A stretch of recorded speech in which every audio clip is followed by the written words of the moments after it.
بسم اللہ الرحمن الرحیم۔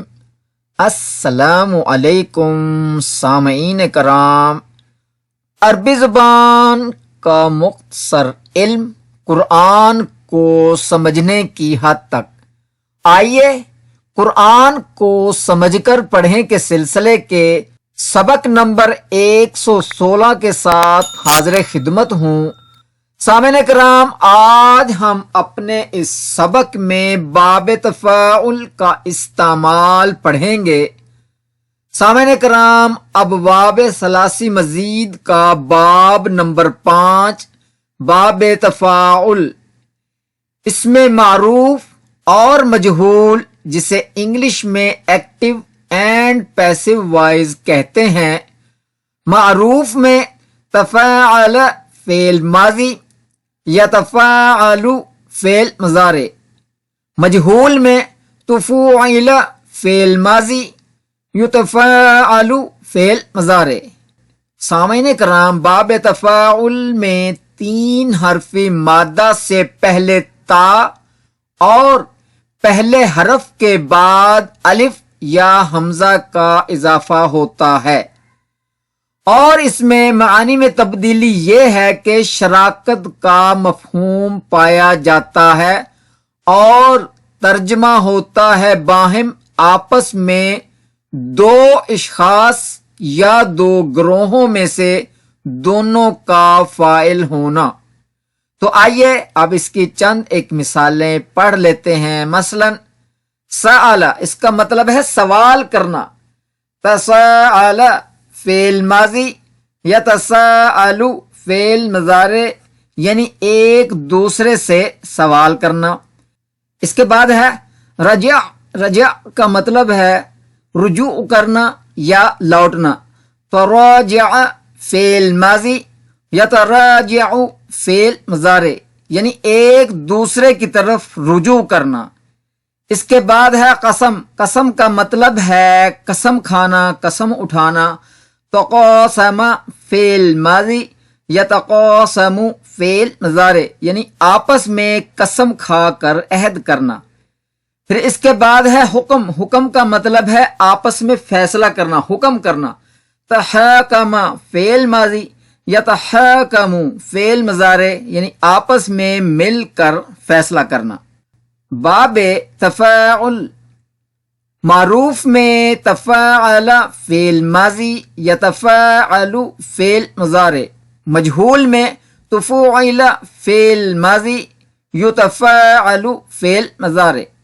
اور باب تفاعل میں 3 حرفی مادہ سے پہلے تا اور پہلے حرف کے بعد الف یا حمزہ کا اضافہ ہوتا ہے، جبکہ اس میں معانی میں تبدیلی یہ ہے کہ شراکت کا مفہوم پایا جاتا ہے اور ترجمہ ہوتا ہے باہم آپس میں 2 اشخاص یا 2 گروہوں میں سے دونوں کا فاعل ہونا۔ مثلا وَتَعَاوَنُوا عَلَى الْبِرِّ وَالتَّقْوَى وَلَا تَعَاوَنُوا عَلَى الْإِثْمِ وَالْعُدْوَانِ، اور ایک دوسرے کی مدد کرو نیکی اور پرہیزگاری میں، اور مت ایک دوسرے کی مدد کرو گناہ اور زیادتی میں۔ پھر اس کے بعد ہے وَجَعَلْنَاكُمْ شُعُوبًا وَقَبَائِلَ لِتَعَارَفُوا، اور ہم نے بنایا تم ہی میں خاندان اور قبیلے تاکہ تم ایک دوسرے کو پہچان سکو۔ باب تفاعل، معروف میں تفاعل فعل ماضی، یتفاعل فعل مضارع، مجہول میں تفوعل فعل ماضی، یتفاعل فعل مضارع۔ باب تفاعل میں 3 حرفی مادہ سے پہلے تا اور پہلے حرف کے بعد الف یا حمزہ کا اضافہ۔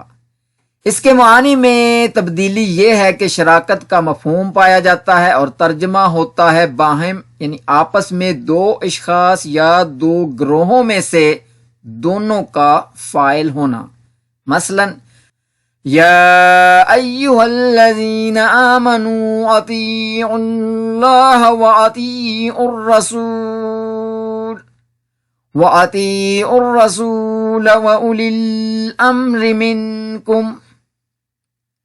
اے وہ لوگو جو ایمان لائے ہو، اطاعت کرو اللہ کی اور اطاعت کرو رسول صلی اللہ علیہ وسلم کی اور اولی الامر کی اپنے میں سے۔ پھر اس کے بعد فَإِن تَنَازَعْتُمْ فِي شَيْءٍ فَرُدُّوهُ إِلَى اللَّهِ وَالرَّسُولِ۔ پس اگر تم میں کوئی تنازع یعنی اختلاف ہو جائے کسی شے یعنی کسی معاملے میں، تو لوٹا دو اس معاملے کو، اپنے اس اختلاف کو لوٹا دو اللہ اور رسول صلی اللہ علیہ وسلم کی طرف۔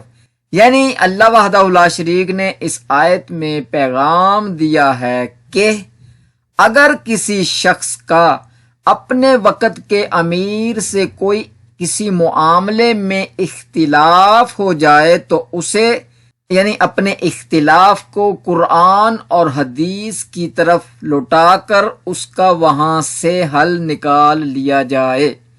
تو سامعین کرام، یہ تو تھا باب تفاعل، جسے ہم نے بھرپور مثالوں کے ساتھ پڑھا اور اسے سمجھا۔